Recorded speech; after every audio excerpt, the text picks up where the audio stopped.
Um, my name is Maria. Welcome. This is the third lecture in a series of lectures that I am doing on American history. So, welcome. I hope everyone can hear me and see me. If you can't, I would recommend writing in chat. So, thank you for joining me. And I just want to say happy Easter to you all. I know you celebrated your Easter yesterday, so I hope you ate a lot of cakes. You had a good time even in the midst of this coronavirus quarantine. So anyway, let's get started. So this is the third lecture in a series of 7 that I'm doing. And today we're going to be talking about the Civil War and the periods following immediately after the Civil War. And I'm talking about Reconstruction and Jim Crow primarily. And obviously, unfortunately, even though today is the day after Easter, it's not a beautiful topic I'm talking about today. The Civil War in American history is actually the bloodiest war in American history. It's also one of the most controversials in terms of its effects, in terms of whether it really ended or not, and in terms of where it stands in our cultural memory. I think maybe a similar is the Soviet Union history and Ukrainian culture, how many people are still trying to deal with it, come to terms with it, especially monuments and statues of Soviet leaders. We have a similar debate in our country now.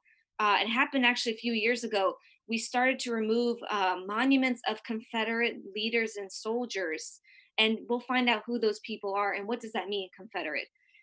So anyway, I just want to tell you all that even though today is after Easter, it's not the most beautiful topic today. And it's one of the reasons why I chose this painting. It was a painting I saw in the Phillips collection, which was originally a private collection by a very rich man in America in Washington, D.C. And then he gave his collection to the public to view. And it's a really interesting collection. It's primarily American artists. And this one is called Little Flag Painting. And it was created in 1961 by an artist named Jake Bertot. Bertot, I hope I'm pronouncing his name right. um, I like it because I kind of like that it's ugly. It's not pretty. It's not even nice to look at. It's got these awful browns, these blacks that are not, there's no whiteness in this, which is interesting. And it's all blurred, mixed together. Um, and what's interesting is he has elements of the US flag in this painting, but it's different. It's been morphed. It's been shaped by him. So it's I think his interpretation of kind of how we want to see American history as clear and concise as the 13 stripes our flag, right? We want it to be nice and simple. Here's the first stripe. Here's the first period in our history. Here's the second. And here are the 50 stars perfectly aligned, right? And here he's trying to take the painting and say, that's not how American history is. It's not like the straight 13 stars and stripes. It's not perfectly aligned like the 50 stars of our flag. It's actually very messy. It's blended together. It's warped. It's not in straight lines really. The flags are not in the proper order. And that's, I think it's his way of saying, like, this is how American history should be kind of viewed at. It's actually not pretty. And as I've always said, there's a good, a bad, and an ugly for American history. And I will try to present the good, of course, but I think it would be unfair if I did not share with you the bad and the ugly. To understand American history, you need all three, I think. And I would probably say that's with any country. If you want to do justice to a history, it's important to cover all topics of it. Um, Anyway, so before I move on to this new lecture, I'm just going to review some of the key points that we went over last lecture, which I did about 2 weeks ago.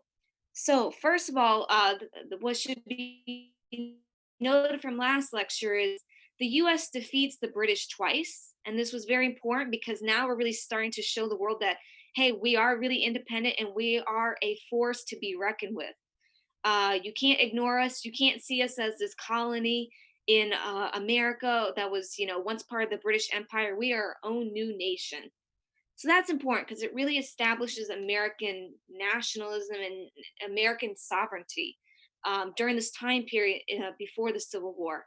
Of course, with this point too, is we have the issue of slavery. And the first issue is like, really, as America is starting to establish itself and starting to understand what it means to be free and have freedom in its country, it has to deal with this issue of slavery too. How can you have freedom, and how can you write about freedom in your documents like the Constitution and the Declaration of Independence, but you also have this big institution of slavery? And to be honest, the founding fathers of America, the early American leaders, couldn't deal with it. They couldn't create an answer. They came up with this awful three-fifths compromise, which some of you may remember, basically said that a black person is three-fifths of a person. For every five black slaves in America, three of them will be counted as human beings, and they will be part of our representation for Congress. And that idea of like you're not a full man, but you're part of a man, I think has serious repercussions for America all the way up to till now, to be honest. Um, and another big issue with slavery, not only how does it coexist with freedom and slavery, how do we deal with the two, but also what do we do about these expanding territories we're getting? All these new states, all these new territories, are they going to have free states? Are they going to be free or slave states? Are they going to allow slavery or not?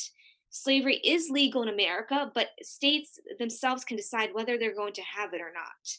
So that's a big issue. We don't know, because if you stop slavery in the new states, then you're going to the institution of slavery, and you weaken the politicians who benefit from slavery.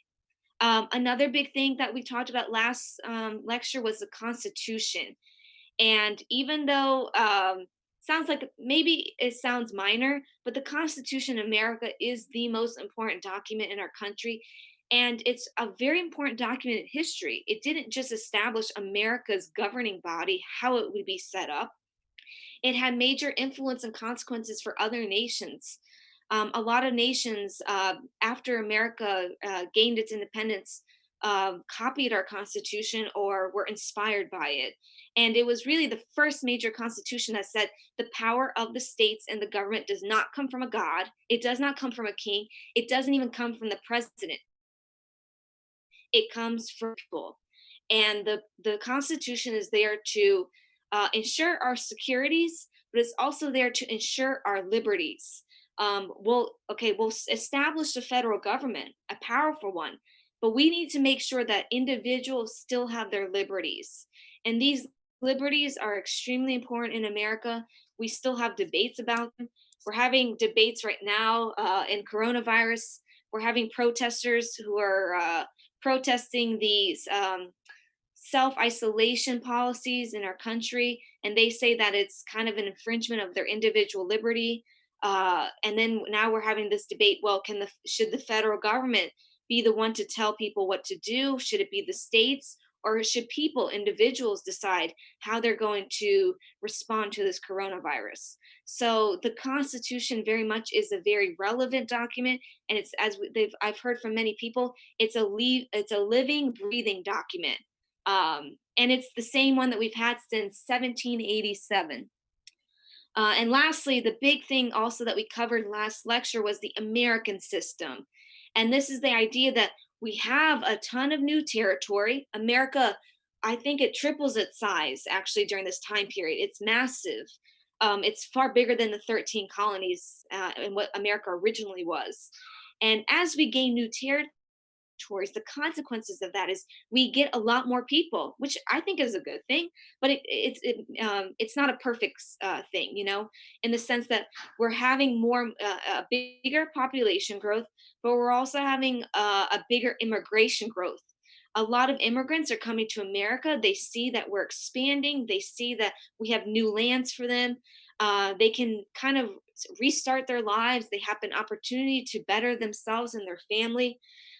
They can basically start a new chapter in their lives. And not only that, they can also get a job because we're having more and more factories being built, especially in the Northeast. We're expanding our railroads, which is big, means you can transport more out to the West. We're producing more food, more agriculture. Um, but of course, the ugly of this is because we're producing more, we are demanding more, and we need more supplies. And the supplies comes from the plantations. Not all the supplies in our country, but a major part of our supplies, cotton, is coming from slaves. So this puts a huge demand on slave labor. And the cotton gin, which we talked about last lecture, made it really possible to increase our production of cotton and to produce it for textiles and to then export it. And lastly, I just want to point out the demand for greater territory, more factories. This also puts a strain on Native Americans because now the presidents, we need more land, and if Native Americans are not going to, they're not going to agree or give us their lands, President Jackson and others decide, hey, let's push them out and let's push them to the far west, like Oklahoma, which isn't even far west now. So unfortunately, this has negative consequences on slaves and Native Americans primarily. This expansion of territory. And that brings us now to our Civil War. And the Civil War was, again, it was a war about states' rights. Basically, is the state going to be a free state or a slave state? And ultimately, I always say that means it was about slavery. That's what the Civil War was. We never solved the issue of slavery, so we fought for it. And even though we fought for it and it technically ended the Civil War, I would say that it never ended personally, and especially not in our culture. It has serious cultural consequences even today. So let me just go over a little bit the Civil War itself. So it really starts to happen after the election of the Republican President Abraham Lincoln in 1860. South Carolina is like, oh my gosh, we don't like this guy. He's a free soiler. Free soiler means he wants the new states to be free, not slave states. South Carolina is like, we don't like this. We don't want this president. You know what? Our time is up. We need to start our own union. We need to start our own nation. We can no longer be a part of the United States of America. And South Carolina is the first Southern state to vote to secede from the Union, which means they leave the United States officially. And just so you know, this is completely illegal. You are not, like in our Constitution, you are not allowed to secede from the Union. A state is not. It calls for a declaration of war, actually. So, which is why we have a war because of it. And 12 states are inspired by South Carolina. They follow South Carolina. These states are all in the South, really, actually. And they're slaveholding states. And they form what is called the CSA, or the Confederate States of America. And their president is this man, Jefferson Davis. And I'll just say, remember him because he comes up at the end of my lecture, Jefferson Davis, in part because many streets and even highways and even county, or it's kind of like an oblast in America. One of the counties, or we call them parishes in Louisiana, is actually called Jefferson Davis Parish. So anyway, it's just the whole idea of how Confederate soldiers and leaders, even CSA leaders, are still kind of commemorated in the South. And that's a big cultural battle in our country right now. So anyway, a war starts based under the Constitution for a state to secede from the Union. And eventually, President Lincoln has to declare war on CSA. He tries not to, he doesn't want a war, but eventually it happens. Um, and he sends what are called the Union or Blues troops. Really, we say the Union troops, which means the federal government's troops. And he sends them to fight the rebels, which is what the Confederates are called, or the Grays. Because the Union wear blue uniforms and the Confederates wear gray uniforms. And this war lasts for 4 years, from 1861 to 1865. And as I said, the war was about states' rights, but it was always about slavery. And I personally Historians will agree with me. It was always about slavery. If you go to the American South, you're going to hear some people that say it wasn't about slavery. It was about preserving our heritage. It was about preserving the way things were. And to be quite frank with you, I am skeptical of that phrase because the way things were, the way the South was before the Civil War, well, that meant it had slavery. So when you say you want to preserve Southern heritage, it makes me think you want to preserve a time that once, a time when we once had slavery. And maybe you don't, but that's what I think about. And it's not clear for me, especially people who are supporters of the Confederate flag, which we'll see at the end. It's not clear to me that they're separating the two, that they're separating Southern history and heritage from slavery. To me, you can't actually separate the two. And the effort to separate this idea of Southern history away from slavery, it's to me an erasure of history. That means you're ignoring history. You want to speak no evil, hear no evil, see no evil. And that's not fair. It's especially not fair to the slaves who died to ignore that history. So, anyway, so this is the general summary of the Civil War. And of course, I just wanted to show you this picture. This is President Abraham Lincoln. As you notice, he was actually a really tall guy, very lanky, very tall. He was famous for that top hat. And he's standing here next to a Union general. And I have to point out these two gentlemen here. This is the Union General Ulysses S. Grant. He ends up kind of leading the Union, and not saving the Union, but leading them to victory against the Confederate. And he is probably the most important Union general. He actually later becomes president. And then the leader of the Confederate army and forces, well, really army, is the Confederate General Robert E. Lee. And again, I just want to say, pay attention to his name too, because he's also a common name you'll hear in my state, Louisiana. So I'll talk about that later. So these are the two main leaders on each side: the Confederate General Robert E. Lee and the Union General Ulysses S. Grant. And then we have President Lincoln and President Jefferson Davis. All right. And I just want to show you a little diagram of the Civil War. Um, it was a national war, but it was primarily fought, actually, it was primarily fought in the southern states. There was a few battles in the northern states, primarily Pennsylvania, but I have to be honest, it was really a war that was, whose stage was fought on the southern states. Um, and that has serious repercussions because the southern states are then devastated by the Civil War. They they saw most of the bloodshed. But these were the states that supported the Union's cause: California, Oregon, Nevada, Kansas, Missouri. Remember Kansas, bleeding Kansas? So these states all support the Union cause. They want to fight against the Confederate South. Some of them are morally opposed to slavery and want to stop slavery. Some of them are just opposed to states seceding from the Union.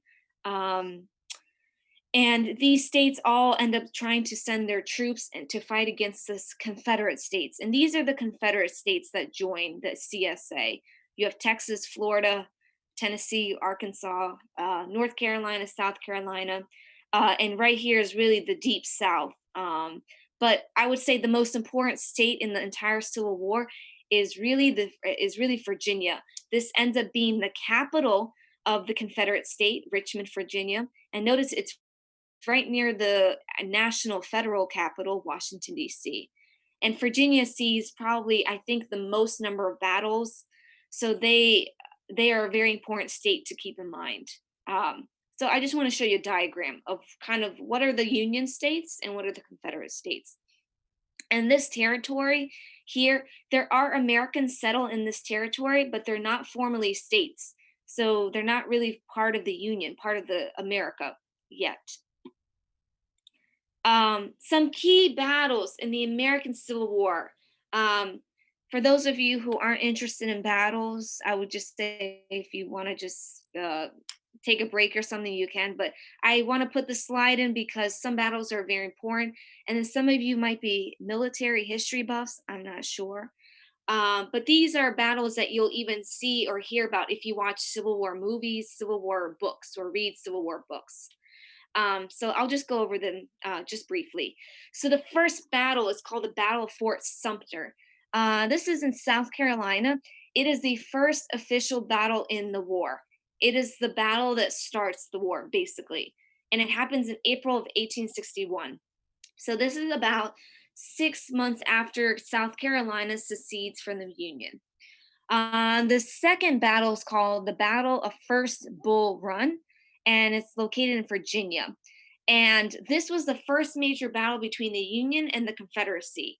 And when this battle occurred in July of 1861, Lincoln really believed that the war would be quick, and that if he just kind of won in this battle, he could, he and his Union forces could basically wipe out the Confederacy. But unfortunately, it turned out to not be true. It ended up being the opposite. The Confederates won. And really, this is kind of the battle that marks a prolonged war, that this is not going to be a short, quick battle. It's going to be a very bloody and long war. The next big battle was the Battle of Shiloh about a year later. This is in Tennessee, April of 1862. The Confederate troops made a surprise attack on Union forces, but eventually the Union were the victorious force in this. And prior to Gettysburg, which is about a year later, this was the bloodiest battle so far in the war. So that's why this is very an important battle. It's kind of like sacred ground now because it was so bloody, along with Gettysburg actually. Another battle was the Battle of Antietam. It was in Maryland in September of 1862.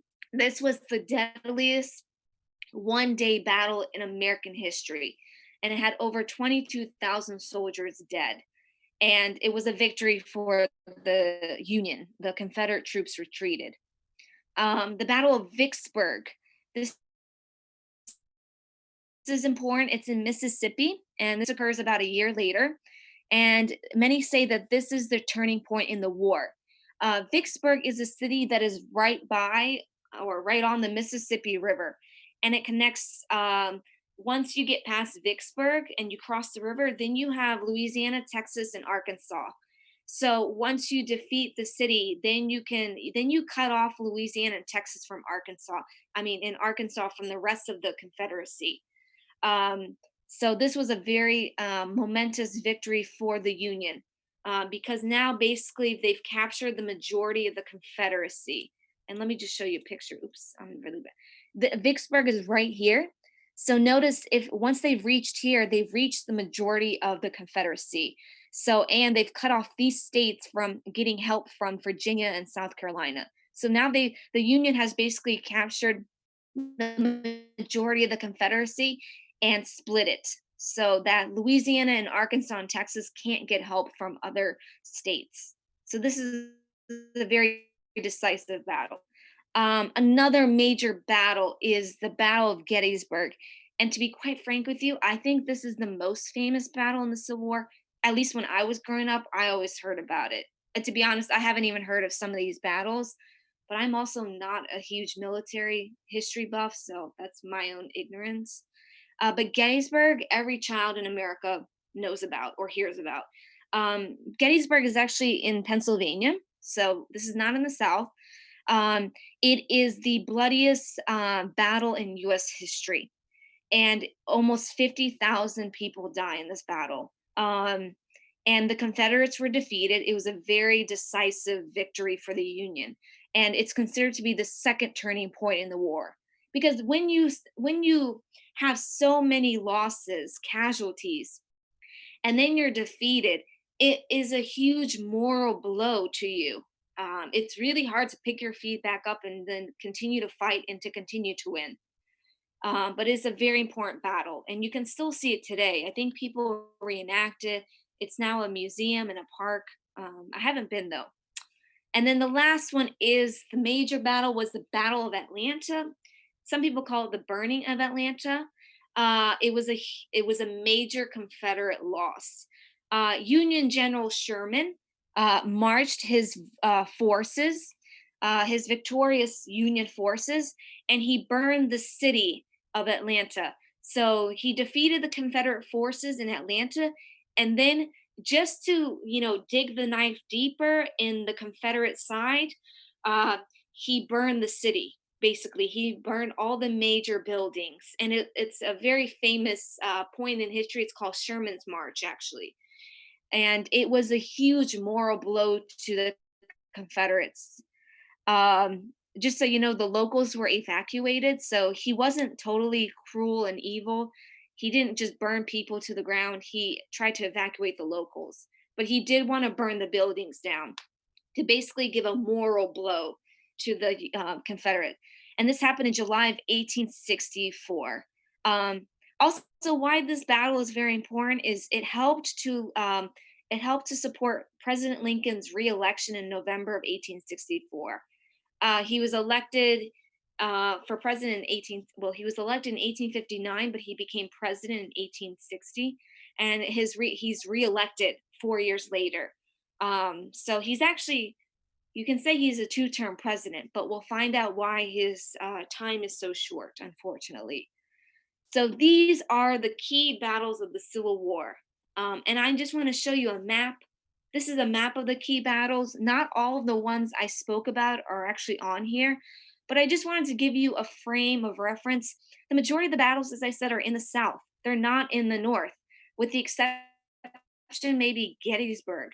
And again, as I said, this has major repercussions for the South because basically the South is destroyed economically and physically. It has blood, it has battlefield sites, its buildings are burnt down. It's extremely difficult to then rebuild it after the war. And keep in mind, even though the South had a lot of wealth, slavery, the majority of Southerners are not rich. They don't own slaves. The majority, even white Southerners at this time, are very poor. So the South is going to have a very tough time rebuilding itself after the war. But I just want to show you this map of the war. And if you want to go back to this video later and look at it more, you can. But the main thing is that it's really a Southern war. It's this war that occurs mostly in the U.S. South and predominantly in Virginia. They see the most number of battles. And one thing to keep in mind during the Civil War is Lincoln decides to do this very important document. He decides to sign it and proclaim it. It is called the Emancipation Proclamation. And I know that sounds like a very fancy word, but it just means emancipation means to free something or freedom. To emancipate means to free. And proclamation is kind of like a declaration. You proclaim something. Okay, here is the new rule, here is the new law. And during the first few years of the Civil War, um, the Confederate forces were actually winning more battles and territories than the Union forces. The Union probably won more strategic battles, but overall, the Confederacy was actually doing pretty well in the beginning of the war. Not like towards the end of the war, where it really struggled and suffered mass casualties. And in January of 1863, Lincoln, for reasons that we know and don't know, Lincoln decides to draft the Emancipation Proclamation.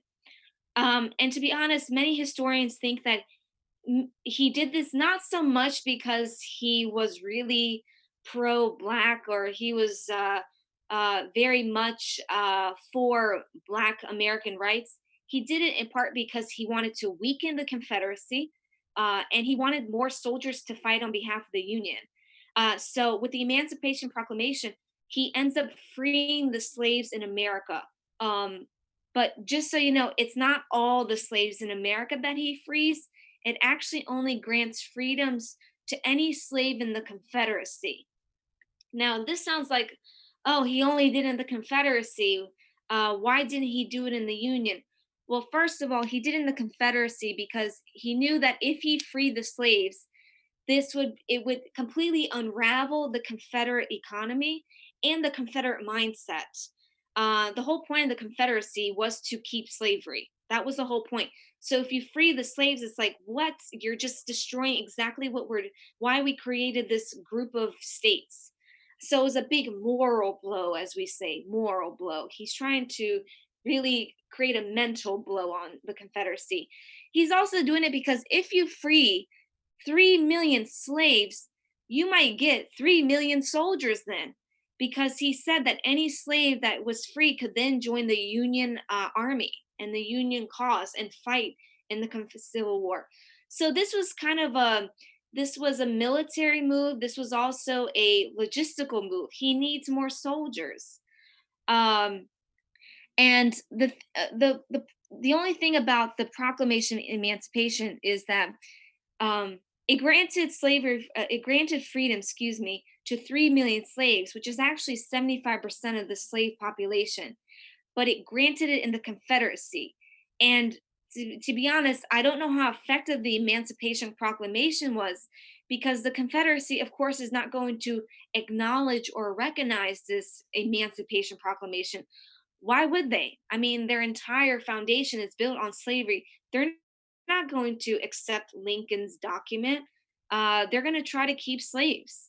Um, and so a lot of these slaves actually had a hard time leaving their masters um, because the Confederacy would not recognize it. Now, some did. Thankfully, some of them were able to run away, escape. They were able to leave their masters, and some of them actually did join the Union cause. It should be noted that Black Americans fought during the Civil War, and they actually fought even prior during the Revolutionary War, because you did have some free Black Americans. So, and this is something to point out because we have a tendency, at least in American culture, to ignore Black soldiers in our history in terms of the sacrifices that they've also made. And that's also true for Native American soldiers in the US Army and the US military. We have a tendency to ignore their participation, their sacrifice too. So I want to note that. And just so you know, the last part, the proclamation did not apply to slaves in the Union states. It's a little bit weird and twisted, maybe. The slaves, if you were a slave in the Union territory, and remember the Union territories here, it's actually a big number of states, these slaves were still slaves because to be honest, it was for economic reasons. If he freed those slaves, then those masters, those slave owners would be very angry. They would maybe lose even money. So he wasn't ready to do that. And a lot of historians have debated whether President Lincoln was for or against slavery, and more so, was he for or against Black rights? I think many historians agree Lincoln did not like slavery. He kind of saw it as this big, awful evil in America. And he wanted to rid slavery because he knew how much it held our country back. How can we be a country of freedom if we have slavery? But to be quite frank, historians are still debating well, he might have been against slavery, but did he really want to give Black Americans rights? Because actually, President Lincoln, for some time, wanted to actually wanted to help bring Black Americans back to Africa. He was a supporter of the African movement that brought Black Americans back to Africa because he felt like Black Americans could not live in America. That the two races of Black and white in America could not exist. So one of them had to go.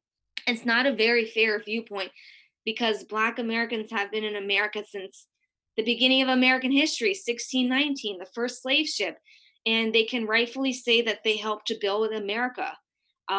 So it would be really wrong to put them back to Africa and say, well, this is your home. No, America is their home, and I just wanted to show you this cartoon. Of course, a lot of Southern newspapers, when President Lincoln declared the Emancipation Proclamation, a lot of them were really upset. Uh, they even thought that basically Lincoln was the devil, and they called him King Abraham before and after issuing the Emancipation Proclamation.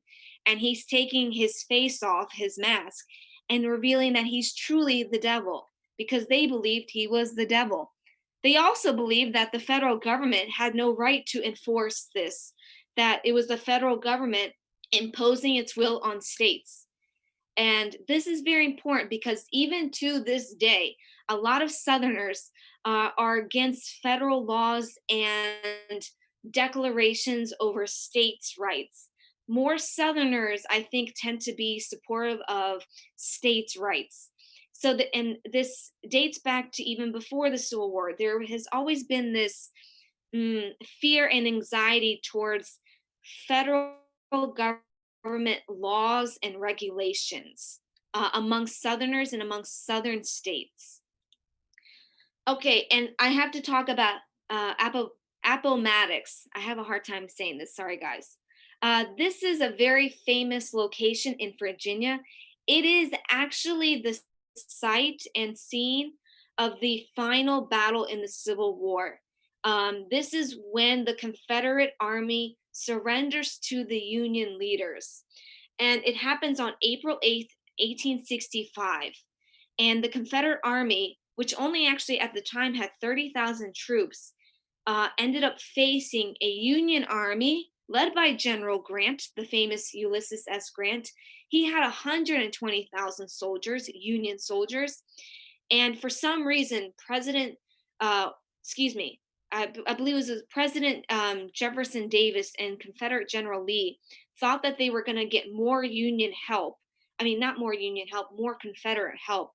So they decided to go with the war, with the battle, even though it was a very imbalanced battle. You had 30,000 troops with 120,000 troops. But they had the battle, and basically, General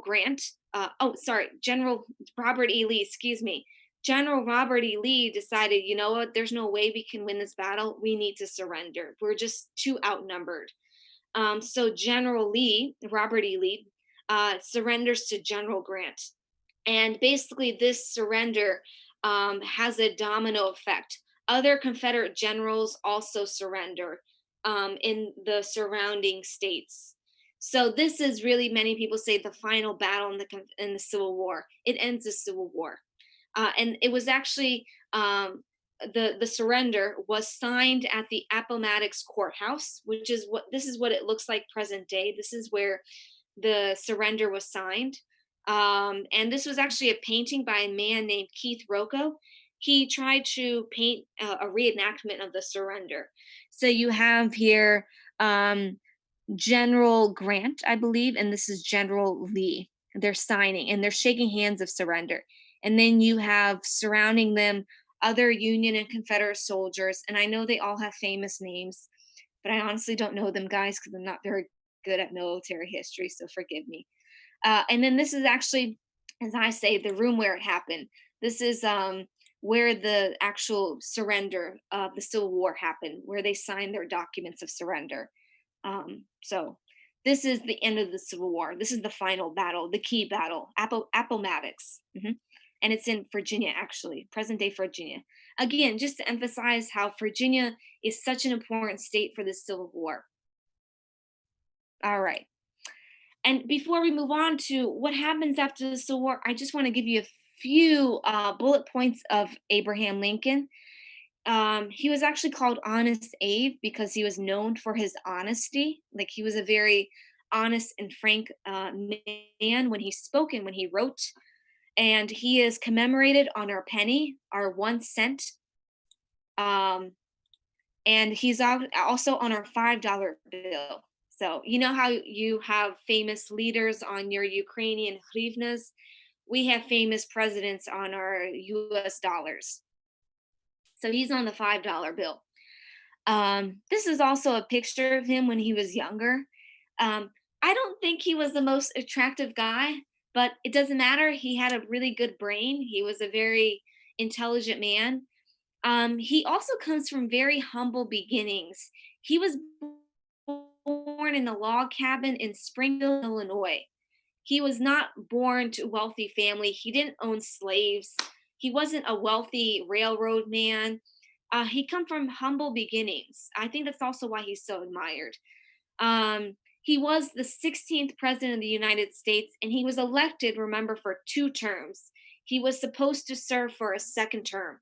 But unfortunately, I believe 6 days after the Civil War ended, he was assassinated on April 15th, 1865. A man named John Wilkes Booth shot him. And John Wilkes Booth, whom you can see over here on the right hand corner, he didn't like President Lincoln and his Emancipation Proclamation. He felt like the Civil War was the worst thing that happened in American history, that slavery should continue to exist in the South. And unfortunately, he killed Lincoln. And he was actually he was going to kill also Vice President Andrew Johnson, but he managed to kill Lincoln only. And it's unfortunate he even killed him at all. So Lincoln is also, he's he's very poignant in American history, not only for um, helping America to fight through the Civil War, but also because he was assassinated for his cause and his leadership. And Lincoln is known for his pragmatism. He wasn't a flowery man. He wanted to get to the point. He was very pragmatic. He was honest. He was a very good speaker and debater. He was very known for his speaking abilities, and he was able to win. Really, he won the Civil War and he unified the country. And I think this is why he's so revered in American history. A lot of people, when you ask Americans on the street, what's a president you admire or that you really like? A lot of them will say Abraham Lincoln, maybe Thomas Jefferson, maybe George Washington, and maybe John F. Kennedy. I'm not sure. But I guarantee you, Abraham Lincoln is on there. He's one of the men that most people think about when they think of great American presidents. And for that reason, it's also why we have a memorial for him. It's located in Washington, D.C. It's really beautiful. It's massive. This is not the whole memorial. And you see him sitting on a big chair, and you have an inscription of Lincoln, of his memory. And just so you know, what it says above above the statue of Lincoln here, it says, "In this temple, as in the hearts of the people from whom he saved the Union, the memory of Abraham Lincoln is enshrined forever." So people created this memorial because we wanted to memorialize how Lincoln saved the Union, and how he is so revered in many Americans and in their hearts. So he is a very important president. And his death also comes at a time when the Civil War ended. So that's why I titled this slide Death and Rest. So Abraham Lincoln was shot on April 1865. And just so you know, this is actually a photograph of his funeral procession. A lot of people were devastated when Abraham Lincoln was assassinated, not only because he was assassinated, but because of the sacrifice and the toll that he underwent to keep the Union together. Um, and also the fact that the Civil War is the bloodiest war in American history. Over 600,000 soldiers died in the Civil War, approximately 360,000 from the Union, and approximately 260,000 from the Confederacy. So I think why his funeral was also so hard for Americans was it was just like the final blow. It was the final death in this awful war that Americans had to witness and experience. So they not only had to see their fellow neighbor man, their brother and father die, the president dies. So I think that's what made it so difficult for people to move beyond Lincoln's death. It was also so tragic, and there is actually a famous national cemetery now that we have. It's called Arlington National Cemetery. It's just right outside of Washington, D.C. And Arlington National Cemetery is a big cemetery for primarily U.S. military soldiers. And it began after the Civil War because Americans had so many dead soldiers, they wanted to bury them peacefully and respectively. And so General Robert E. Lee decided to donate his plot of land, which is actually now Arlington National Cemetery. He donated his mansion and his acres of land in Arlington Cemetery, and he gave it to basically the U.S. military to bury its soldiers. So now today, Arlington National Cemetery is the cemetery for American active duty soldiers. And it's actually the home of some famous US presidents. Most famously, John F. Kennedy is actually buried in Arlington National Cemetery. And this is just what it looks like. These are all the tombstones of veterans who have died, American soldiers who have died. And this is the cherry blossoms that bloom. And I think it's very beautiful and it's a very peaceful place to go. If you ever get the chance to go to Arlington, I really recommend it. And we also have, just so you know, a tomb of the unknown soldier. I think every country has this. This is where ours is located. It's in Arlington National Cemetery. And it looks like this. It's this tomb, marble tomb, and there's an American soldier, um, a guard who always protects the tomb, basically. And I think they are always standing 24/7. The tomb is always protected, so to speak, and they rotate. Though this man does not have to stand here for 24/7. They have a changing of the guards where they rotate soldiers. And I know it's a very big honor for American soldiers who get to guard this tomb. And for those who are wondering, on the inscription of the tomb, it says, "Here rests in honor and glory an American soldier known but to God." So that's what it says. So anyway, I just had to show this to you all. Um, and especially the toll that the Civil War had, the death of the soldiers and the death of Lincoln. And I just want to point this out too. The Civil War was not only famous for its death, it wasn't just famous for its battles, it was famous also for its photographs. It was the first major war in US history to be photographed. And you can see some very poignant photographs here. On the left here, we have black and white Union troops. So remember, there were Black Americans who joined the Union cause. Some of them were former slaves. So I want to note that. There are also just very stark, dramatic photographs of, here we have a Confederate soldier and a Union soldier right here. And this Union soldier is actually General, I think his name is General Custard. He's a very famous general later on in American history, especially with wars out in the West and wars against Native Americans. He has a famous one called Custer's Last Stand. So, but anyway, it's just, this is the first time war is being photographed. And so you have some very dramatic photos come into being. And I think this is another reason why the Civil War was so sharp and so strong in American minds, because they could see it. And these photographs, they last with you forever. They never leave you. Another reason why the war was so famous, of course, is the death. And here is a really strong photo of the Battle of Gettysburg. This was a photograph after the battle, the bloodiest battle in the Civil War. And it's a very, I don't know, it's very emotional just to look at, and I hate to say it in a way, it's actually, I think, very beautiful. It brings to you war in a way that you don't know it just by reading it. So I wanted to show some of these photographs. And another reason why the war was famous is it saw the largest number of amputees. This war, the Civil War, had a lot of new cannon fire, a lot of new guns and bullets. In terms of military technology, it was very new. And one of the things that made the war so deadly is that the bullets, as I understand it, that they use, it was no longer a straight shot from someone's heart to the back of their body. The bullets that were being used now had shrapnel. When they hit an individual's body, they exploded inside of them. They didn't just go straight through, they exploded. So, this also is another reason why the war was so bloody. People died from awful blood and wounds and just opened sores. So people, even if they survived after the bullet, they often didn't survive hours or days afterwards because they were so torn up by the bullets, by the metal inside them.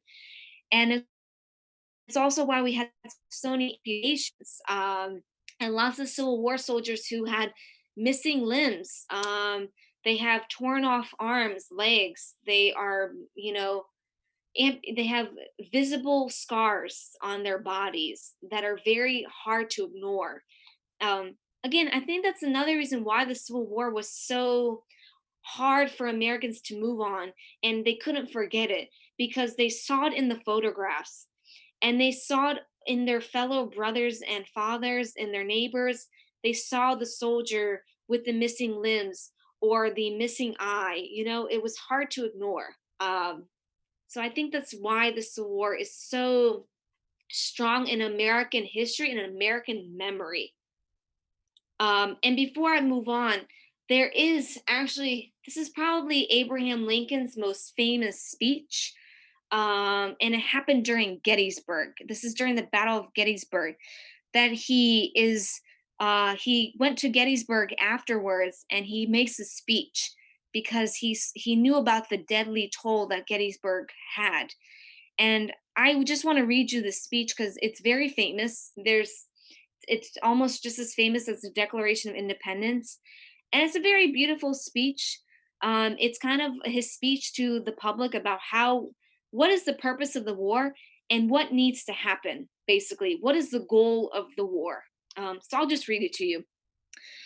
4 score and 7 years ago, our fathers brought forth on this continent a new nation, conceived in liberty and dedicated to the proposition that all men are created equal.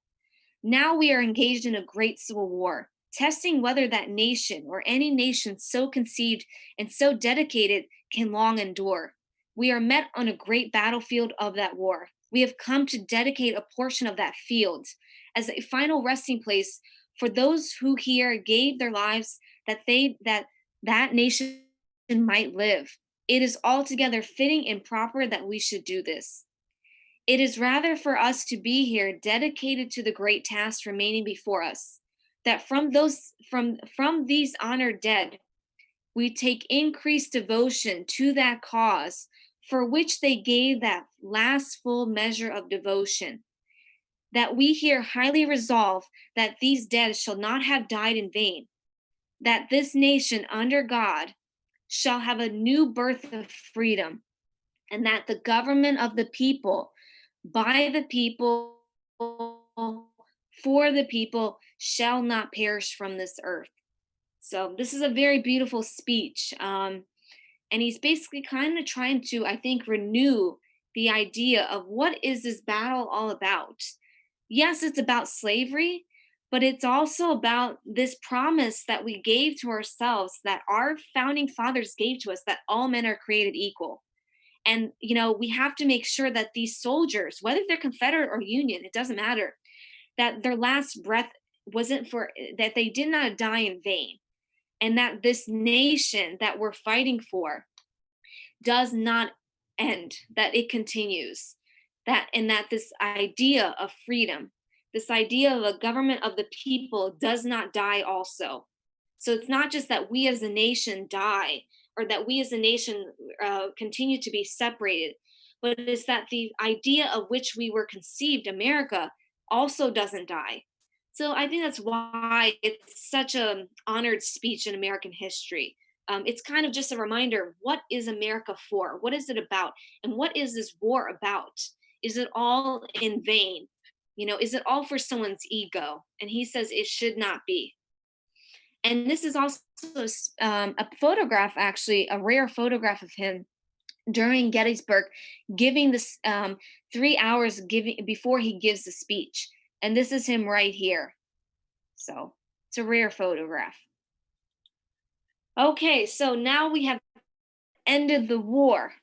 But unfortunately, as I like to think with Reconstruction, it might be the end of the war, but it really is, I would say, it's the beginning of a new one. Um, and I will always say this, the Civil War never ended in America. It might have formally ended with the surrender at Appomattox, but this battle between slavery and freedom continues, and really about what does it mean to have freedom in our country today, and what does it look like. So Reconstruction is the period after the Civil War, and it was a period that tried to unify or reconstruct the government and reconstruct the nation trying to bring the southern states back into the country, trying to reconstruct them, trying to rebuild them so that they don't so that they don't end up in poverty and that they don't fight for the same reasons that they had before the war. Unfortunately, Reconstruction did not go as planned. It was not successful, I would say, to be honest. As a whole, it had some successes, but not as a period. It wasn't. It didn't meet its goals. One of the reasons for that is because of Andrew Johnson. Andrew Johnson was President Lincoln's vice president. And in my personal opinion, this is my personal opinion, he is the worst American president. He's worse than Andrew Jackson because he had the ability after the Civil War to continue Lincoln's legacy of unifying the country, and he didn't. In fact, he made it so much worse. And I don't think he even cared. I don't even think he cared about ending slavery. He certainly didn't care about Black Americans. He was, in fact, a Southern sympathizer. He actually sympathized with the Southerners. He was like, oh, those poor Southern states, they've been ruined by this war and they need to have it, they need to be able to decide what they want to do. Let's not get the federal government involved. And this was such poor thinking because why on earth do you think the Southern governments are going to change the way things are? Why do you think, and I'm talking to myself, to the dead President Andrew Johnson, why on earth does he think that the Southern governments are all of a sudden going to change their mentality? I have no idea. And this was awful because during the time period of Andrew Johnson and Reconstruction, especially in the beginning, you start to have Southern states pass these laws or Black codes, and they make it very difficult for Black Americans who are now free. They make it difficult for them to get good jobs, to get good housing, to get good wages, and even to vote. There are a lot of restrictions that are legal, actually, for Black Americans. And why they're legal, we'll find out later. But President Johnson, he's just so apathetic to this. And I don't even know if he's apathetic, he's more or less sympathetic to the Southerners. And he firmly believes that the federal government has no right to tell the Southern states what to do, even in the name of abolishing slavery. Um, he doesn't like President Lincoln's Emancipation Proclamation. I personally have no idea why Lincoln chose him as vice president, but I'm sure there's a reason. Um, but it's why I think he is the worst president in American history because he had the prime opportunity to unify this country, to help racial ties come together, to help end racism, and he did the exact opposite. He basically started a new war. So, and just so you know, not everybody in America wanted to have things go back to the way they were before the Civil War. There are Northerners in northern states who really don't like these laws, these Black codes being passed in the South, and who are like, you know what, you can't do this. We just had a civil war. We just had hundreds and thousands of our men die. We're not going to go back to the way things were because if they do go back to the way that things were, then these soldiers will have died in vain. What was the point of this war then? What was the point of their sacrifice if you're going to go back to the way things were before the Civil War, where you had slavery? So the northern states criticize these laws, and they start to become very vocal and powerful.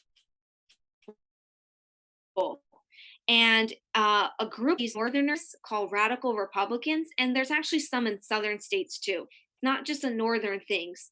There are some southern politicians who are against President Johnson and these southern states issuing these Black codes. And luckily, they are a powerful voice in government, the radical Republicans, and they start to win seats in Congress and they start to pass laws in Congress. The most famous, I think, radical Republican is Thaddeus Stevens. I'm not sure where he's from, to be honest, but he's a famous radical Republican. And in retaliation for these Black codes, these radical Republicans passed the 13th, 14th, and 15th Amendments. And we'll go over them right now. And remember, an amendment is a change or an addition to the Constitution. And these are some of the most important amendments in American history. We have others. The First Amendment, the 13th Amendment, was passed in 1865, just after the Civil War. It abolished slavery in the U.S. territories and in the U.S. states. So even in Puerto Rico, even in the Philippines and Guam, where we have territories at this time, they abolished slavery, and they also abolished slavery or the future of slavery in these territories. So basically, all of America is no longer going to have slavery. Um, the 14th Amendment, which is passed 3 years later, it grants citizenship to anyone who is born or naturalized in the United States. And this includes former enslaved people. And it also grants equal protection under the laws. So this is very important. Not only do slaves become human beings now, that they are recognized as humans under the law, they are also recognized as citizens of the United States. There's kind of a difference even today in America, whether you're a citizen or a non-citizen in America, in terms of the rights and status that you have in this country. So not only are these formerly enslaved people going to be free, they're going to be citizens, and they're going to have all the protections of the Constitution. They're going to receive all the rights that they previously didn't have. And I want to stress this part: equal protection under the laws. This is extremely important to note because this is actually how southern states get away with black codes. This is how they get away with segregation. Segregation is basically when you have equal laws, but the actual treatment of people under those laws are not equal. On paper, black and whites are equal, right? But in the in the southern states, excuse me, they have segregation laws where they say, oh, black and white children can go to school, but in reality, the white children go to a better school than black children. The schools for black children are worse off than the schools for white children. But the southern states could get away with that because they could say, oh, but they're equal. On paper, they're equal. They might be separate, they might be segregated, but they're equal. And the Supreme Court, under this, the Supreme Court, the highest court in American government, says that this is okay. You can have segregation laws, separate but equal laws, because they don't violate the equal protection clause of the 14th Amendment. Yes, you can have separate pools, separate water fountains for blacks and whites because they're equal. But again, this is the whole idea of it's equal on paper. On paper, they're equal, but in reality, they're treated very unequally. But the Supreme Court said that it's okay. So that's a very important Supreme Court decision. And I just want to emphasize it. And it's how these southern states can get away with their awful laws, these black codes. And then finally, the last amendment to note is the 15th Amendment. And this prohibits states from basically making it hard for people to vote on the condition or on the basis of their race or their ethnicity or their previous condition of servitude, meaning were they a slave or not. And why this is important is because Congress realizes that one of the black codes is making it really hard for black Americans to vote. So they passed an amendment to say you can't not let black Americans vote. You have to make it equal and fair. You have to let them vote. So these are the three important amendments to come after the Civil War. However, of course, as a result of these amendments, and as a result of the growing freedoms that Black Americans start to experience, you have what I call a backlash towards the laws among Southern states that happens because of newly freed slaves. Um, the laws that these southern states passed to make it harder for black Americans to experience and to carry out their freedoms they become stronger and stronger, and they become more violent. These black codes become much more violent, and really the laws are not to make the laws aren't just to segregate blacks and whites. They're also there to really harass and intimidate black Americans. And sometimes these laws and the consequences of them made it so that more and more black Americans were threatened and often killed afterwards. um, the there was greater violence, there was greater harassment, and there was at times even murder and death towards Black Americans after the Civil War, because so many Southerners, not all Southerners, but so many of them were angry that not only did they not have slavery, but their slaves were free and the slaves were getting rights. And at times, it felt like these Black Americans were getting more rights than white people. So there's this growing backlash or backlash, I would say, response to these freedoms that Black Americans are starting to experience.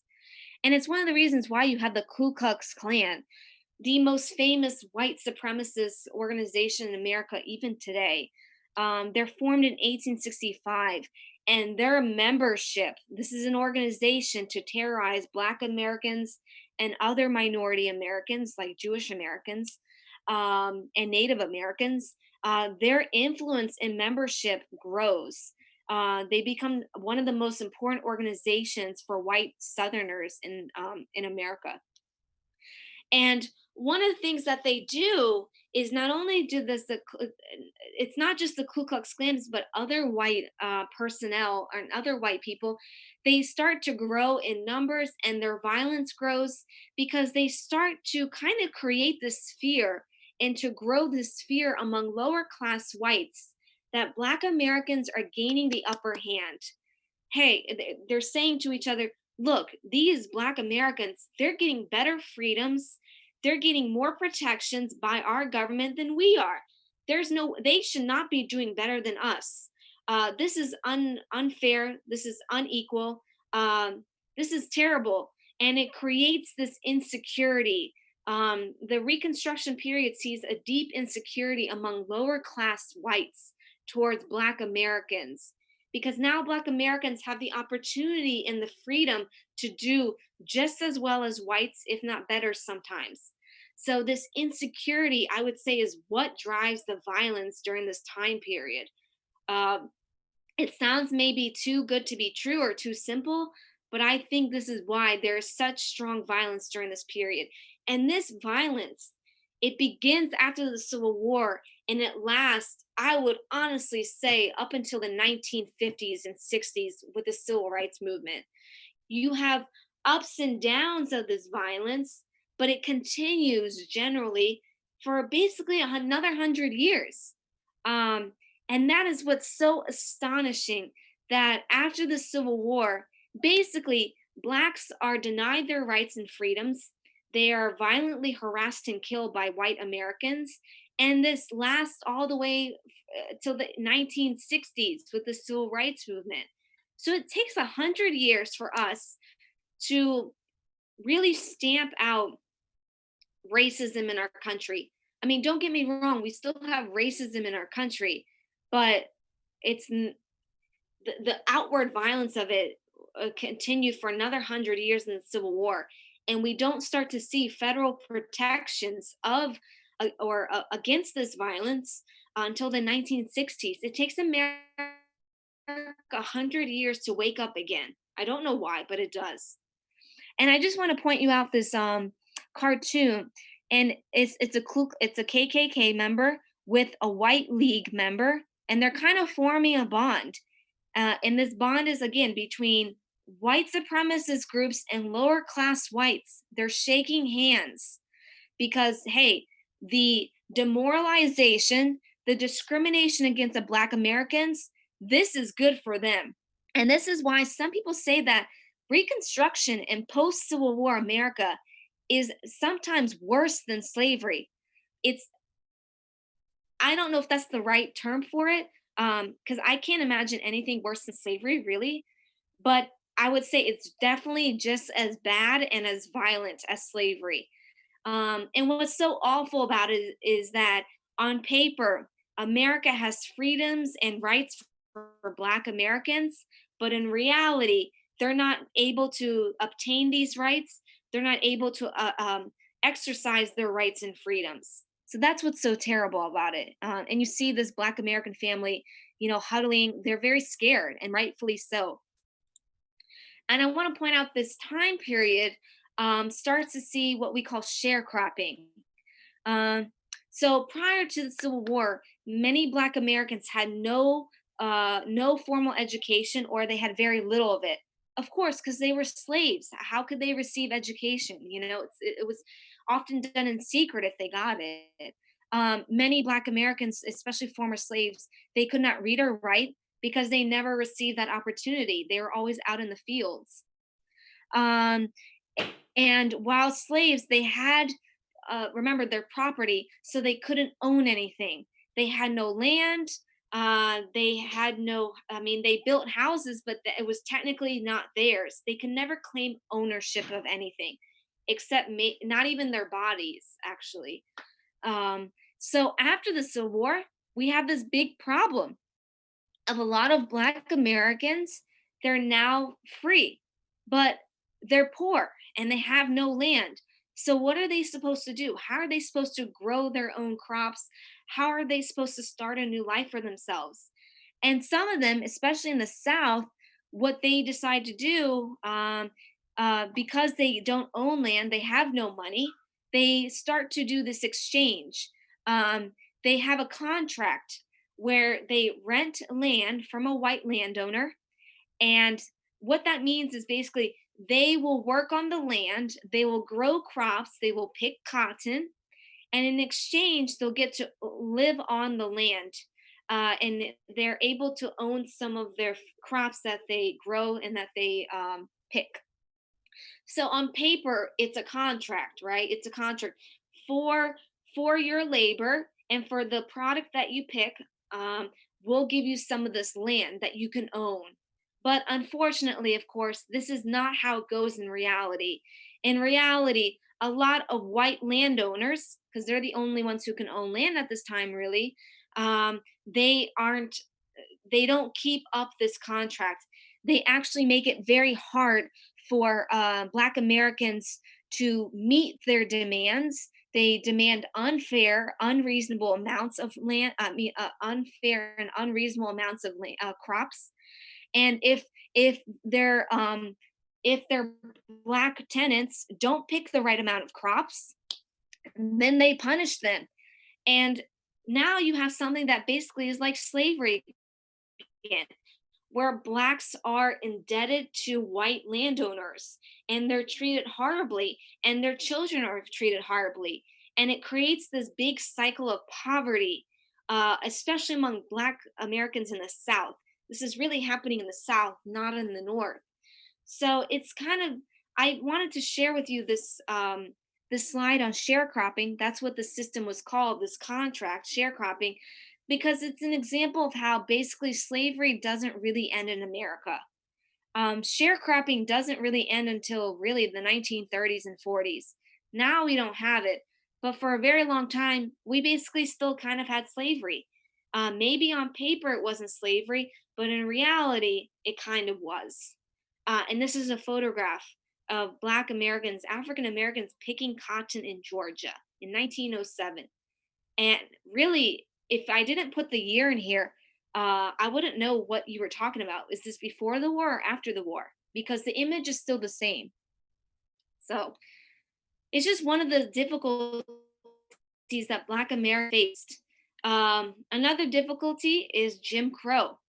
And Jim Crow, just so you know, it actually comes from the name of a character. And the character you can see right here on the right, it was a character created by a white man. His name was Thomas Rice. And what he would do, he would dress up as a Black person. He would paint his face black. He would highlight his lips in red, and he would act and make fun of the way that Black people talk and moved. He would dress often in like poor clothes because Black Americans were always seen as poor. So he was a caricature. He was making fun of Black people by painting himself black, and he called himself Jim Crow. And this name Jim Crow ended up being the name for the time period after the Civil War up until the Civil Rights Movement. And it was the time period of these black codes that were happening in America. And it was the time period when so many Black Americans faced greater violence and greater segregation from white Americans and from southern states and even some northern states. um, so that's we have a period called Reconstruction, but there's an even bigger time period after Reconstruction and up until the Civil Rights that we call Jim Crow.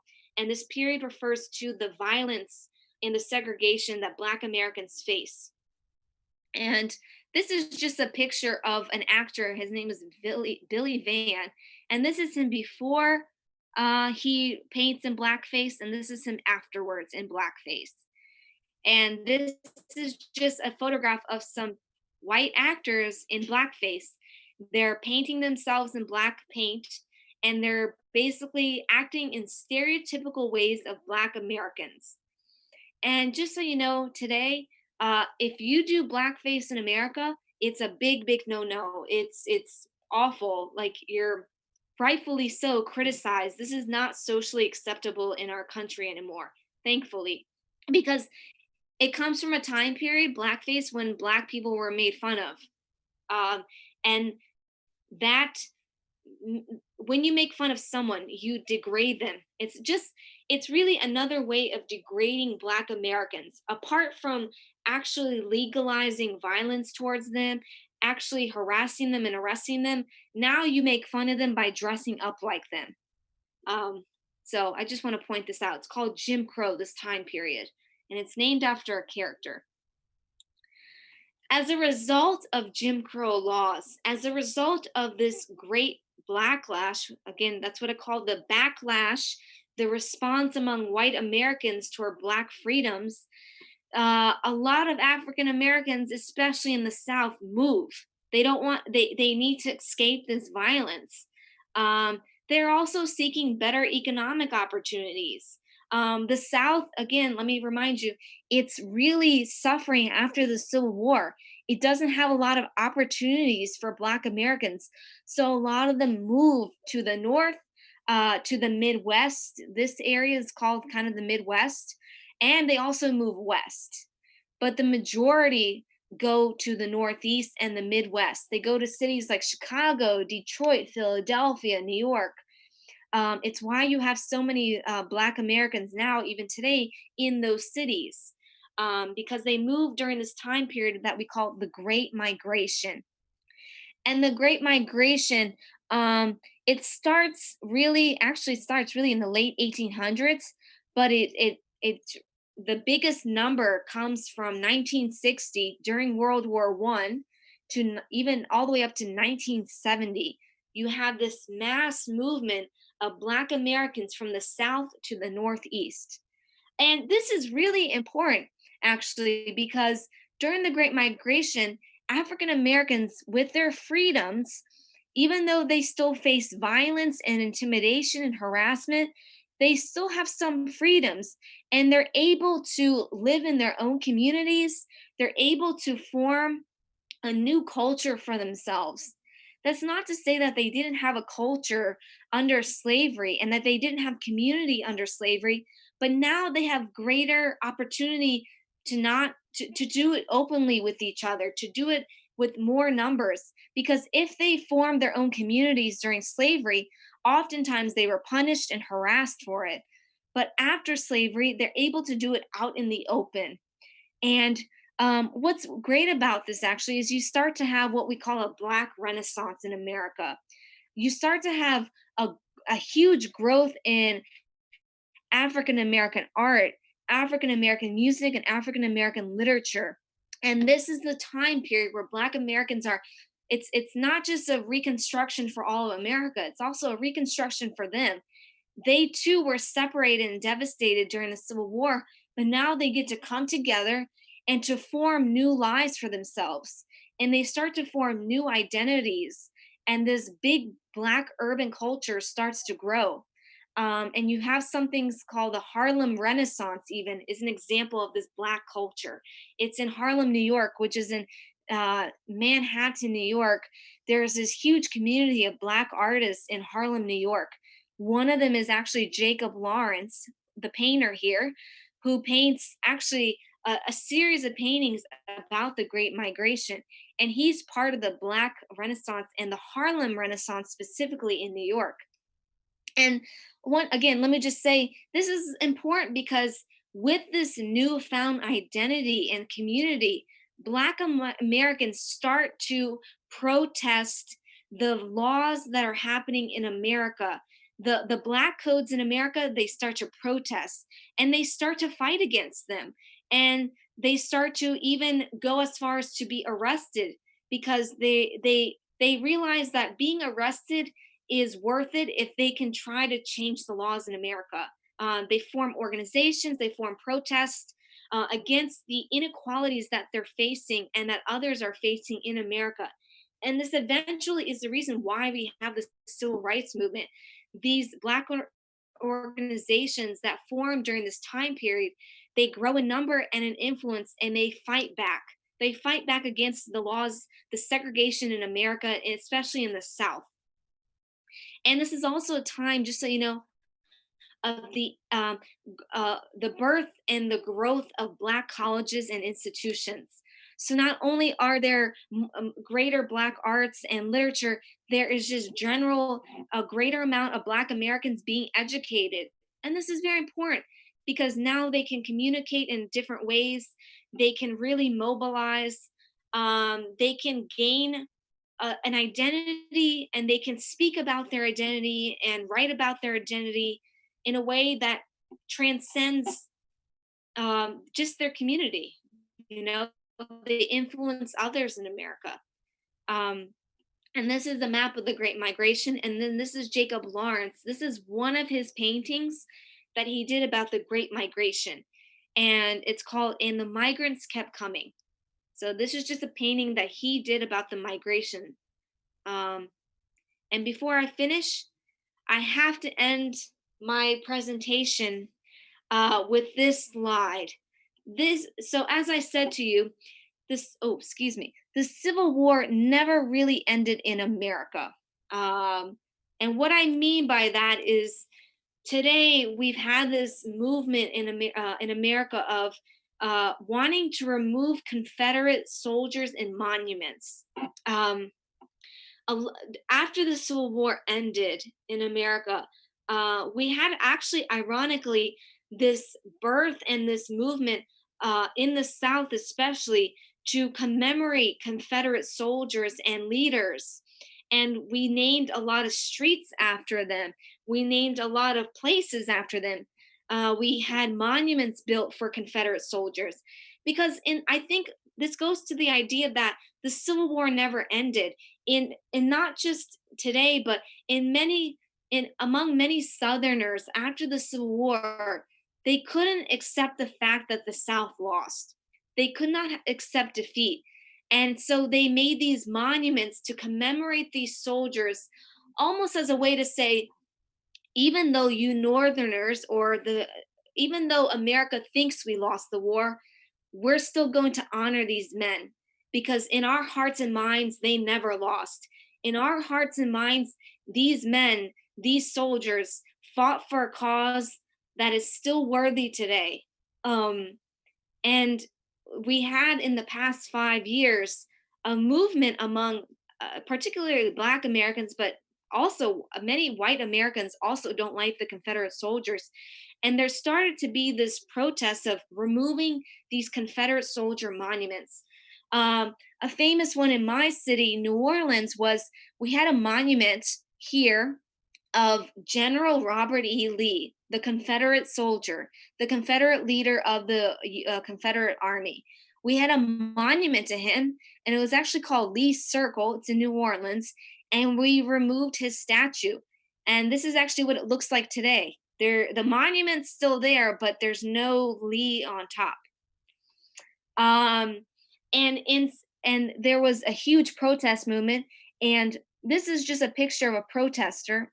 Well, actually, it's someone who supports removing Lee's statue, and he has a sign. He says, "Take down Robert E. Lee and all symbols of white supremacy." So, for people who want to remove these monuments, to them, they symbolize a time period of slavery and a time period when the South had white owners, white leaders, and there was slaves. White supremacy, meaning that the laws were in place to benefit white people and to hurt black people. And this protester is against that time period. And to him, the monument represents a time in America when there was slavery and there was white supremacy. However, there are people who say this is wrong to do. You can't take down these statues. When you take down these statues, you take down a part of history. And there are some people who think, well, if you take down Confederate soldiers, are you going to take down President Washington and monuments of President Thomas Jefferson who owned slaves? At what point do you stop? At what point do you draw the line of what is acceptable and unacceptable? You know, the line isn't so clear, actually. It's easy for us in America to target Confederate soldiers. But what about people who own slaves? What about our presidents who own slaves? So it's this big debate now we're having. And here's a sign on a highway, and it says here, "Help us protect our veterans' monuments." And so for some Confederate monument supporters, it's to them taking down these monuments is also um, it's sacrilegious in the sense that these are people who maybe fought or died for reasons you don't like, but they're veterans. They're still soldiers who died on our in our country. So we need to still honor their deaths. There's also some people who think that this is kind of like a form of Marxism, where you have control by the government, by the public of people's rights. To be honest, I don't have a clear understanding of how Marxism really has to do with removing Confederate monuments. I think it's just the idea that, oh, this is like a bigger entity, the public, going against us little people. I don't know. This is just somehow how one person thinks of the statue's removal. That this is something like communism or Marxism. And the last thing I'll just note: this is something I found on the internet. Oop, this is something I found on the internet. This is actually the Confederate flag in the background, and this is what someone wrote about the defense of the Confederate flag, which also a lot of people want to get rid of in this country because it symbolizes slavery. This is one person's defense of the flag and its symbolism, and I'll just read it for you. "This flag is not a sign of racism. It is part of a Southerner's heritage. Despite what you may believe or have been taught, the Civil War was not just about freeing the slaves. Many other factors were involved also. The Confederate flag is a part of Southern heritage. No matter what race you are, if you were born and raised in the South, it's our heritage. It's not racist." To be quite honest, I think he's wrong on some bullets, on some points. If he says that the Civil War was not just fought for slavery, I have no idea what else it was fought for because everything goes back to slavery. Anyway, this is though one person's defense. And a lot of these monuments and the flag, they want to be kept as what many would say as a point of Southern heritage. But again, in my personal opinion, I don't know what Southern heritage is without slavery, and I mean that sincerely. The South has always had slavery, even up until basically the end of the Civil War, and even other parts of America had slavery. So to untie the South with slavery, it's impossible. So anyway, And lastly, I promised this to you all last lecture, and I'll try to do this for each slide. Here are some films and books about the Civil War. If you want to see them or read them, I would say the most famous one is Gone with the Wind. It was a book, and it's a fictional book. Just so you know, it's actually not. It's not a real history book, but it's based on history, and it's based on the Civil War. And it was made into a really famous movie, Gone with the Wind, the same title. Um, I would say if you really love American films, you should watch Gone with the Wind because it's so famous in American history.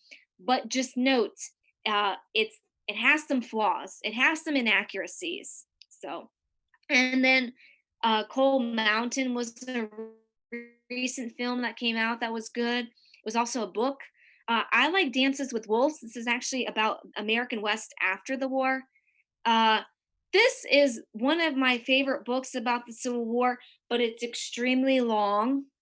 It's called Black Reconstruction in America. It's a really good book about the history of America after the Civil War from a Black American's perspective. What did Black Americans do after the Civil War? And then I also want to just point out this one, Race and Reunion, is a great American studies book.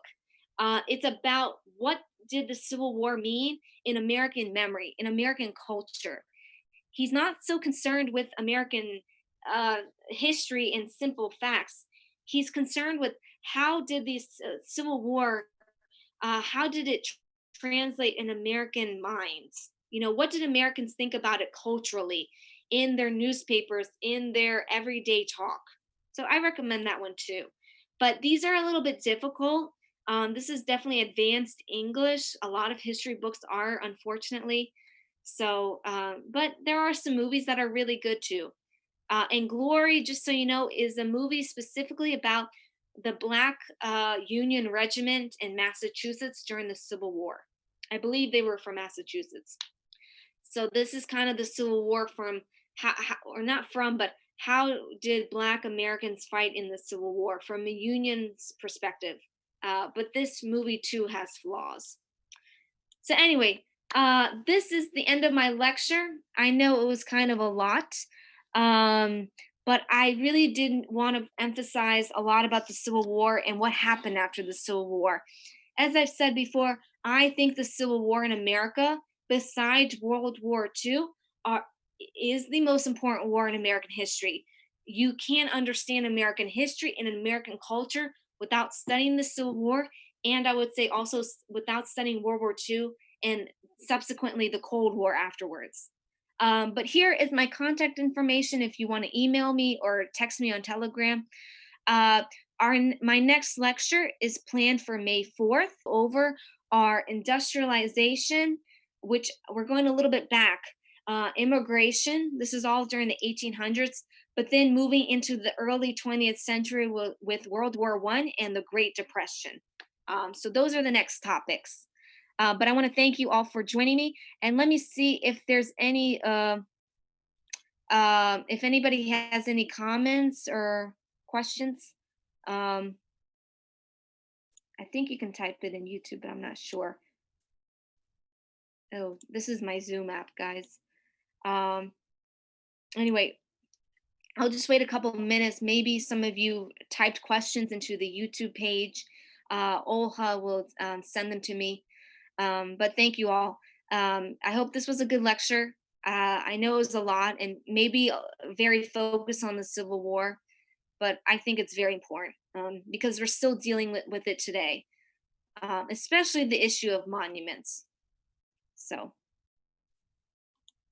um, I don't know if we have any more, if we have any comments or questions. Um, if we do, Olha, just let me know or paste them on the chat page. All right. Oh, let me see here. Oh, chat. Here we go. Sorry, guys. Here we go. Here are the questions. All right, awesome. Let me just kind of go over these questions that you might have. Uh, Thanks for the lecture. I have a question about How do you think? What if the US were still divided into two halves after the Civil War? Would slavery be abolished later? Oh, that's a really great question.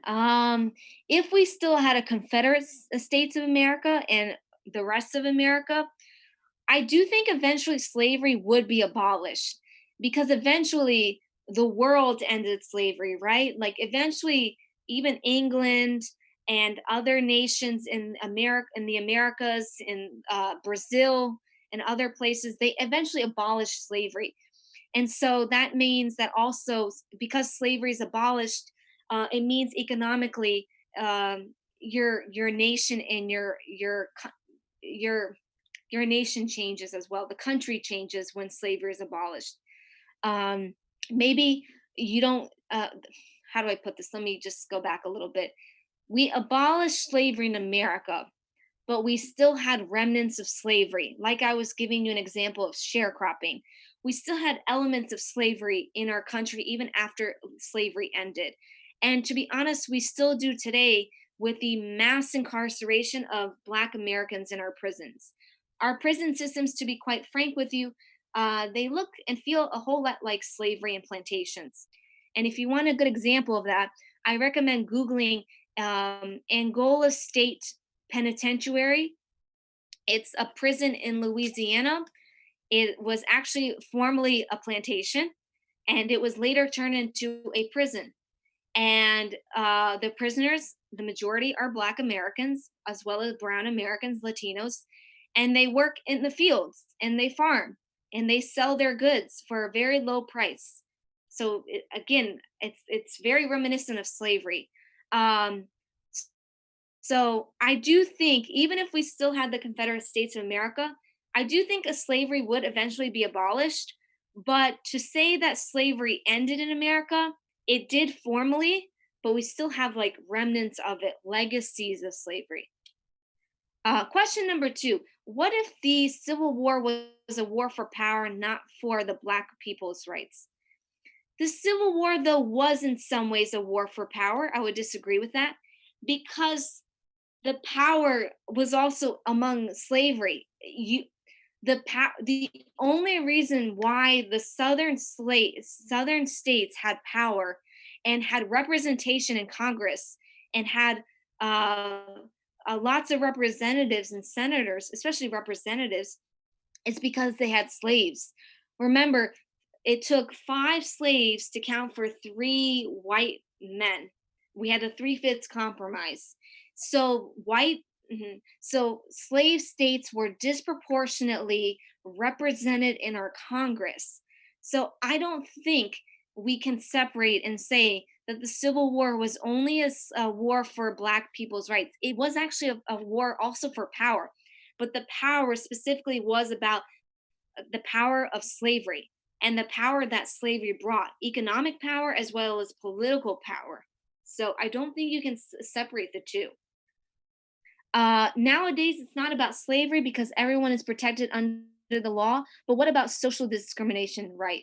Yes, you're absolutely right. And this is what we call, and I'll explain this in the future. We have something called de jure and de facto segregation. De jure segregation is what you have on paper. So on paper, so right now on paper, we have a de jure law. On paper, we don't have discrimination. You're not allowed to discriminate now in America against someone because of their race, because of their ethnicity, because of their gender, because of their sexual orientation, because of their religion, because of their disability status. You're no longer allowed to, on law, on paper, discriminate. But of course, that's not how it is in reality. We still have discrimination against Black Americans, against Native Americans, against women, against disabled people. Um, but what's hard today in America, what's hard is proving that because now you can't see it. Now it's hard to directly say, hey, you're being racist because it's indirect racism, it's indirect sexism. A really good example of this right now is actually the coronavirus. Um, the coronavirus is it has hot spots, right? We have certain cities are really being affected by this virus, and they're having a lot of deaths. And what we found out actually is that many of these deaths and many of the people who have the virus are actually Black Americans. And we can't directly say, oh, of course, the virus isn't racist. The virus isn't literally pointing out and saying, oh, I want to attack Black people only, or brown people, or poor people in America. No, a virus doesn't choose that. But why it seems to be directing Black Americans, why there are so many Black Americans who are victims to coronavirus in these hotspots, is because many of them, through years and legacies of slavery and racism in this country, many Black Americans have chronic diseases, chronic illnesses, and conditions. They have poor health. Many of them are diabetic. Many of them have heart disease. And these diseases are all really bad if you have coronavirus. You have a very difficult time fighting coronavirus if you're diabetic, if you have heart disease, if you have high blood pressure. And many Black Americans, especially in these hotspot cities like Detroit, like New Orleans, like New York, they have these illnesses. A lot of Black Americans also work in essential jobs. A lot of them are public transportation drivers. A lot of them work in fast food restaurants, which are open. A lot of them work in grocery stores and in places like Walmart, which are deemed essential businesses. So, this is a really good example of how it's not racism directly. The virus isn't directly pointing and choosing Black people, but because of the legacies of racism and discrimination in our country, the majority of victims of coronavirus are Black Americans. So this is unfortunately a really good example of discrimination and indirect discrimination. Okay, number four. Do you have some hilarious stories about American presidents? Maybe some fun facts and occasions which happened to them? Um, I actually don't at the moment. To be honest, when we study American history, we often don't learn fun facts about them. We maybe should, you know. Um, I will see if I can try to create a slide about that in the future. Maybe the last lecture, I'll try to give you some fun facts about American presidents. Um, because I know I have a tendency to focus on the good, the bad, and ugly with presidents too. So the lecture was great. May I ask, does the KKK exist now? The KKK wanted to bring slavery back, or was it just hatred? Ah, good question too. Um, so yes, I believe the KKK still exists. They're allowed to exist. So you can have groups like the KKK existing in America because it's protected under the First Amendment. These are organizations that share an opinion, and they're allowed to exist because of the right to free speech, the right to gather, they have the right to assemble, they have the right to protest. What they don't have the right to do, let me just point this out, they don't have the right to act violent. You can say whatever you want in this country, whether that thing that you're saying is absolutely racist or sexist, but you're not allowed to commit violence as a result of that racist or sexist thinking. You're not allowed to be violent or to kill people because of it. And that's where the line is drawn, or at least where the Supreme Court has drawn the line. So the KKK still exists. And the KKK, I don't know their history quite well to say, do they want to bring slavery?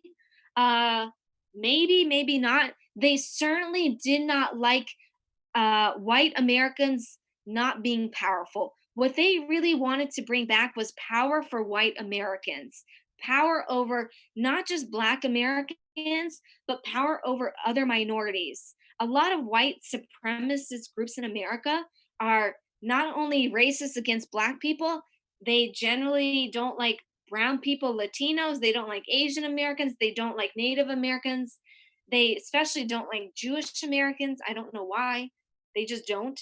And they don't like gay people in America too.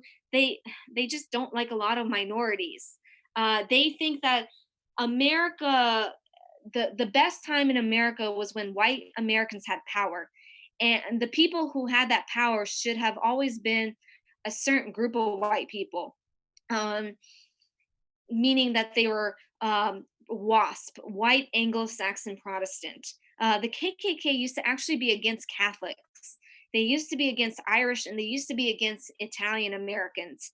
Now, not so much. Now they're just, I don't even know what they really want, to be honest. I'm kind of confused actually with white supremacy and KKK. I know they want white power.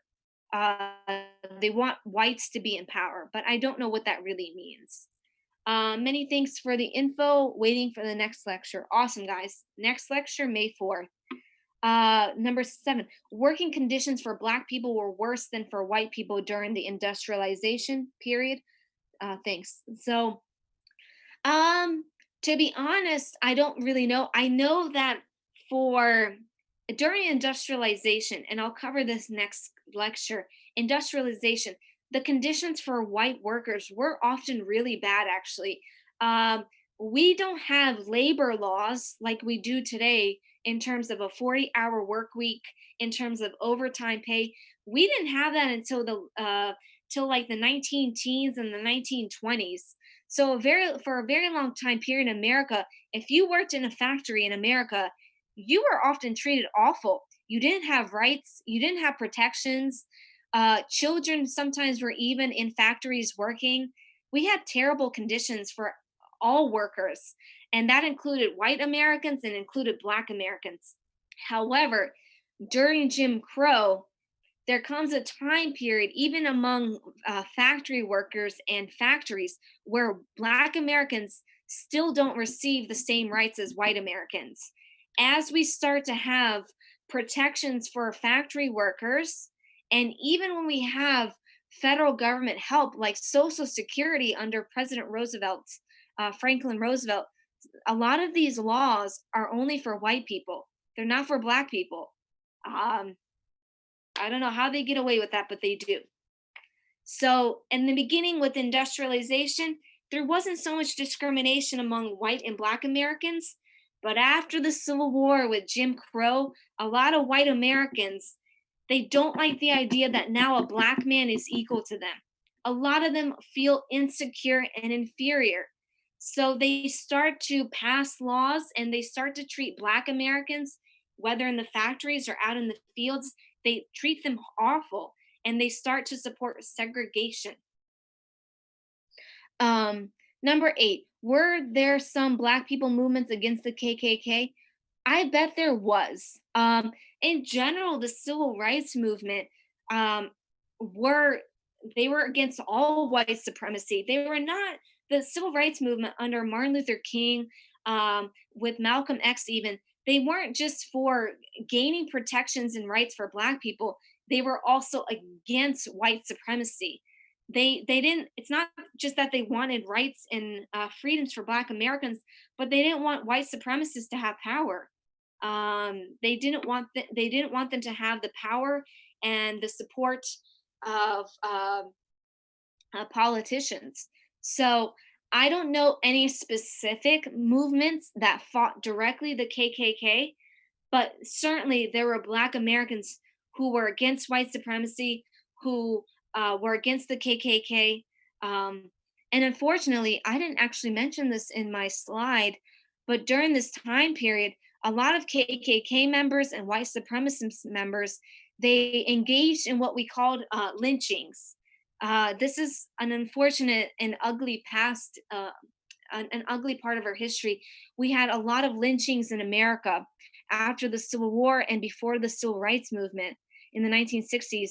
And this is where white Americans would harass and often kill a Black American or Black Americans, plural. And what they would do is in a public display, they would hang a Black American from a tree. They would tie a rope around them and they would suffocate them and kill them. And this was all done in front of people. And in fact, let me just show you a picture. I think you should see a picture. I just want to forewarn you, lynching was a very violent act, so you might see some violent images. Um, this is what they would do. They would hang them from the tree. And sometimes they would do them as a group, and these group of white people would just watch a black person die from a tree. um, and that was the point of lynchings. Lynchings were supposed to be public because they were supposed to intimidate other black Americans. Hey, if you resist these laws, if you demand our freedoms, we'll kill you, and we'll do it in public, and we'll let the world see, and we'll do it in such a grotesque and awful way. We'll suffocate you by a rope. I mean, they were purposely public, and they were purposefully violent. Um,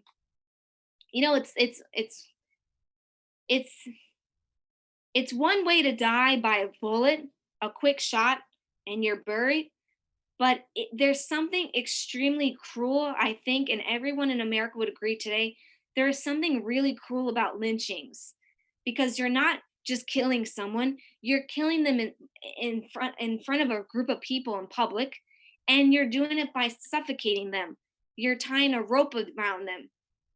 It's particularly graphic and violent, and it's a really ugly part of our history. Hence the painting. So anyway, I want to thank you all for joining me. This is the end of my lecture, and I will see you next lecture.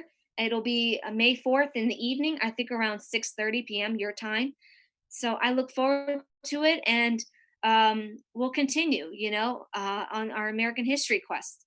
And feel free to ask me any questions next lecture or via Telegram.